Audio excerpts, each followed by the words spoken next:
Hello and welcome to my first ever airsoft tutorial. Today I'm going to be breaking down an A&K Svd AEG. There's been a lot of people asking online on how to get the gearbox out of this thing.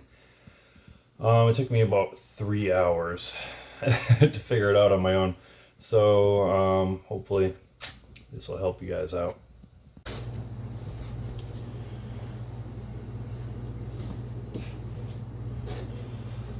Okay, first of all, I highly recommend this little toolkit here. I bought it at Walmart. I think it was like, I don't know, I want to say it was under 20 bucks. But this is a great little kit. It's I think it's for cell phones or something. But it comes with all the bits that you pretty much need, you're ever going to need for airsoft.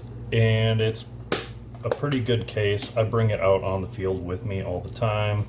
I don't have to worry about losing bits because they're all safe and enclosed with a locking clasp. It's great. Even has a little extension. I will say that there is a little piece of metal that are supposed to be in there that's supposed to pinch these bits in, and that broke somehow, so that sucks. The bit doesn't stay in the extension. Not the end of the world, but yeah. However, the little metal piece is in here, so no big deal. So it comes with this little guy. It's got all the bits we need to do what we need to today. I think I'm going to use the 1.5 through maybe 3. I can't remember right. But yeah, set that sucker off to the side. Okay, first thing is we're just going to take the scope off. Do I need to? Maybe not. I don't know. You could probably hack it if you didn't want to take that off and ruin your zero or whatever. But I'm just going to take mine off so that we can see real nice. Next thing, take that mag out. Throw your BBs. Alright.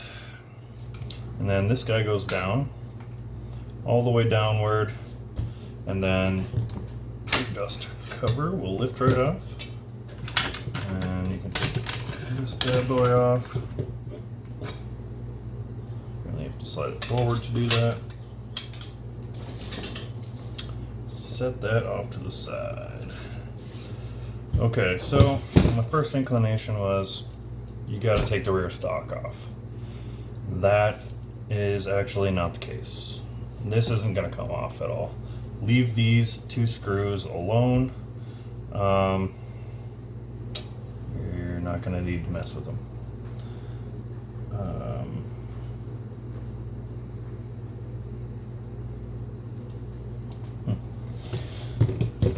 As you can see, my gearbox is a little split open right here. I think my piston is retracted all the way back, which isn't awesome, but it is what it is. Okay, so first of all, let's see, what should we do first? Alright, let's take the front of this gun off so that we can make this a little bit shorter, easier to deal with. First thing is, and this is how you're going to put your battery in and stuff too, you're going to pull this pin forward and slide it up and out, this little guy. Set that off to the side, and pull this guard forward. Then you can peel this forward handrail apart. You're going to need to slide it away from these 2 pieces to be able to do that. Okay. Little quick note, the fuse box sucks, and the wires like to pull away from the fuse. Doesn't really hold them in place very well. So what I ended up doing was sticking some Gorilla Tape in there and then zip tying it down to the barrel. And when you zip tie, make sure that it's not coming in contact with these guys right here. Otherwise it's gonna cause you some issues. All right.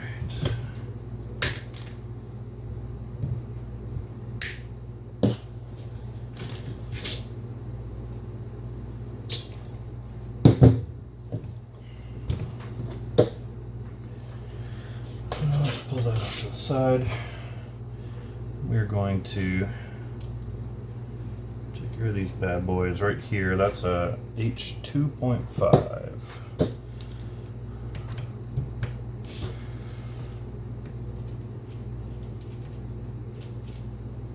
And these are just little set screws. I don't believe you have to back them all the way out.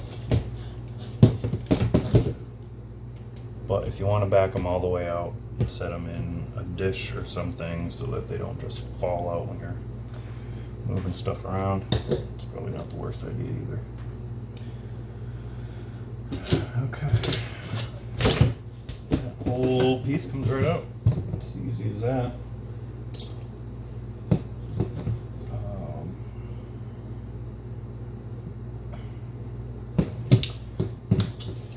We'll take a peek at that later.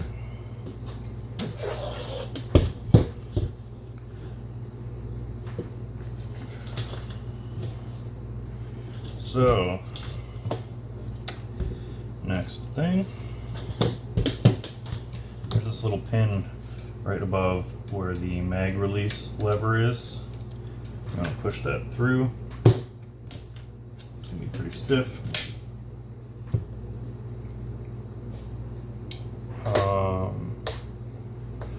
And then the next thing, I'll flip this back over. We're going to get this bad boy off. That's going to take a smaller bit. It's the H2.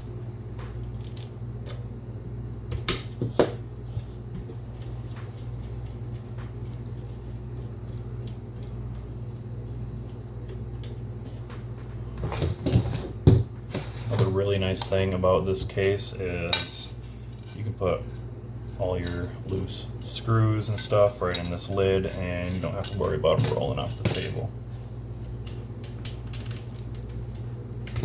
Or any loose bits for that matter. Like this guy, you can toss that right in there too. This guy, yeah, that can go in there also. Alright, and we're going to hit the screw right in front of the dust, or it would be right underneath the dust cover latch here.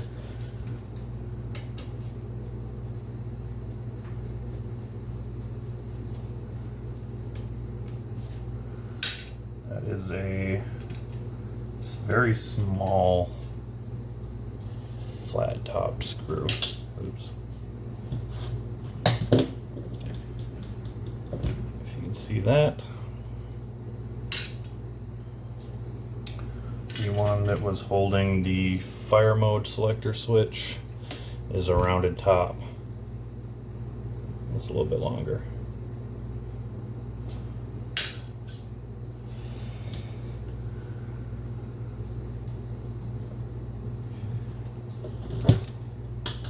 Okay, what next?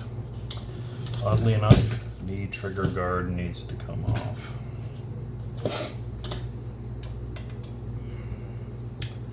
This guy is also the H2 bit and is also a very small, short screw with a rounded head.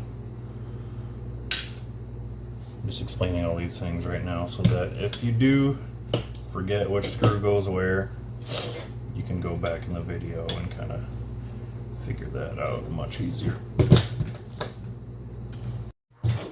So you can take a knife or a screwdriver, flathead preferably, and just shove it right down in there. Just kind of pry very gently so you don't mess up this feed nozzle here. Pry it, maybe give her a little twist, and you can see how it's separating here, and then it'll eventually just pop down. Be careful of this. You really don't want to fuck this up. I think you would probably have to replace the whole body if you mess this up. I think it's metal. It's probably not gonna just snap on you, but you know. And so the puppy's gonna slide right on here. Ta-da! There you have it. She's out. I've heard a lot of speculation on this gearbox. Is it a 3 or 4 gear box? It seems to be 1, 2, 3 gears. It looks like you have to split the whole box to get your motor out, which is a big pain in the ass that I'm not looking forward to doing in the future. Yeah, I would give this guy a look over. Like I showed you earlier, this little screw here was pretty much backed all the way out, which is no good. So I would look these over and make sure that they're all semi-tight. I wouldn't crank them down. Those ones are definitely loose.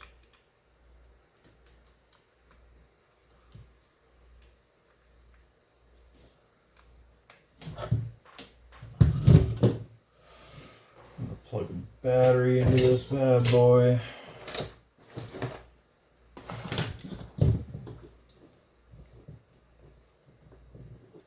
And release that piston too.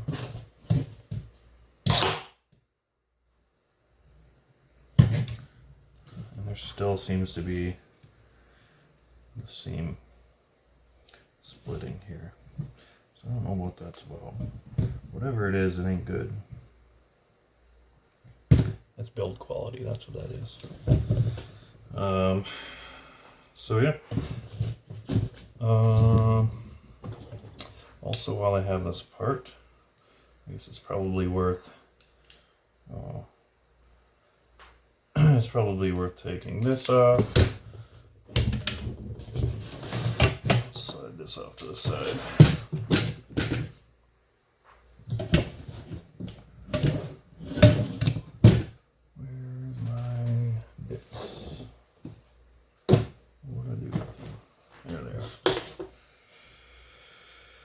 This is a rather big one if I remember correctly.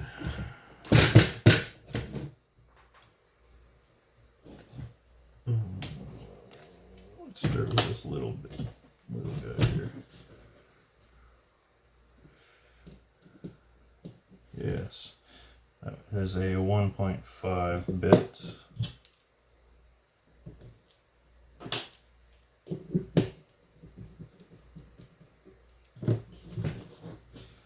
Take this out.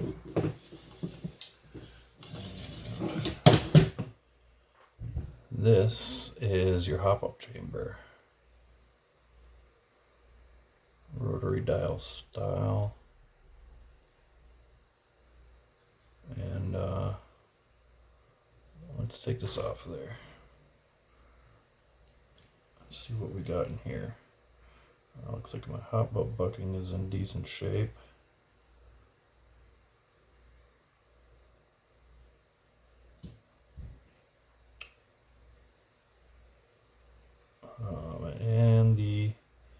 This is more of a guide here than anything. It doesn't really clasp onto the barrel, and it's backwards.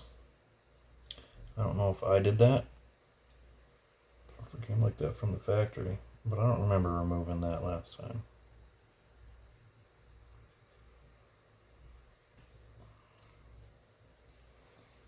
Or maybe it isn't backwards, and maybe it's supposed to be like that, but it doesn't make sense to me.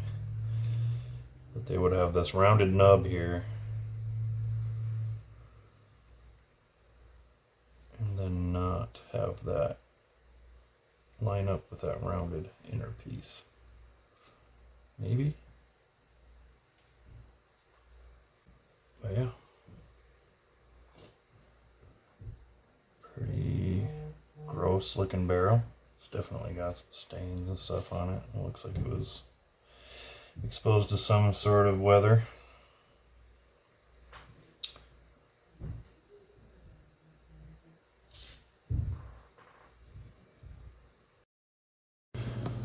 Okay, so I also just wanted to throw in there a little review about the gun. Out of the box, the thing performs pretty damn well. I was pretty surprised. My uncle owns a Real Sword SVD. Shout out to Mike. And going head to head with him in a sniper battle, I feel like we were both pretty evenly matched, and we've been playing together for over 12 years. So I feel like our skill levels are both pretty on par. And the dude can hold his own with a spring sniper on the field. So he's a good sniper. Yeah, so I do get a little bit of hook, but it's nothing too bad. With a stock barrel, everything's stock. It like I said, it performs really well, and I would definitely say that this gun is very worth it. Very worth your money. I will say that it does have the full auto capability, which personally I very rarely ever use. 90% of the time we only play semi-auto, like everybody. But even when I play against people that are playing with full auto, I tend not to use it, just because I tend to stay behind and, you know, run the sniper style play, and it's really not an advantage, to be honest. If you plan on playing any mil sims, they're pretty much going to lump you in with the rest of the full auto guns. You're not going to be able to, register as an actual sniper, which is unfortunate.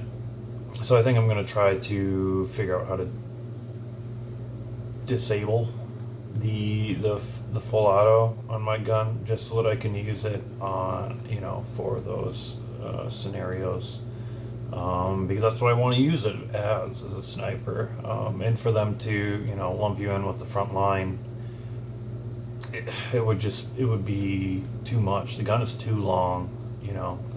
That's for mid-range assault style weapons and SMGs and stuff, if you prefer. But yeah, overall the gun is great. I use 3-gram BBs. Some other things to note is that a lot of the parts are proprietary, and there isn't much on the market right now for it. So if you're, thinking, I'm going to upgrade this gun, well, outside of a barrel and maybe a spring and bucking and stuff, you're probably not going to be able to find much. But that's okay, because it already shoots pretty darn well. I feel like if you upgrade your barrel and your bucking, maybe if you need a little extra power after your barrel is, installed, I feel like you'd be pretty well off at that point. I've had only one issue with the gun since I've owned it, and it was the original reason why I needed to pull the gearbox out. It was really strange. It was like what we thought it could be is that when I was pulling the trigger, it sounded like the motor was really it sounded like the battery was dead, but the battery wasn't dead. The motor was really trying to, cycle every time. I was cow, like it was going slow. So I set it off to the side. I'm like, I'm gonna figure out what this is. I don't want to use it until it breaks, and I need to replace something, because I don't want to do that because I don't know if I'm gonna be able to get the parts. So I set it off to the side, and I spent a day pulling it apart. And as soon as I got the gearbox out, I plugged it in and pulled the trigger, and it cycled perfectly fine. It was pretty annoying, actually. I was upset, but not, because there was nothing wrong with it. And I slapped it back in the gun. Still had no issues. So I still have no idea as to what exactly that was. Definitely wasn't the battery, because I tried 2 other fresh batteries that I hadn't used that day, that I had charged that morning, and they were doing, they were giving me the same result. So not sure what that was about. Maybe somebody else can figure it out if it happens to them down the road. I would like to hear your opinions down in the comments as to what that possibly could have been, to avoid any further future issues. But yeah, thanks for watching, listening, and see you on the field.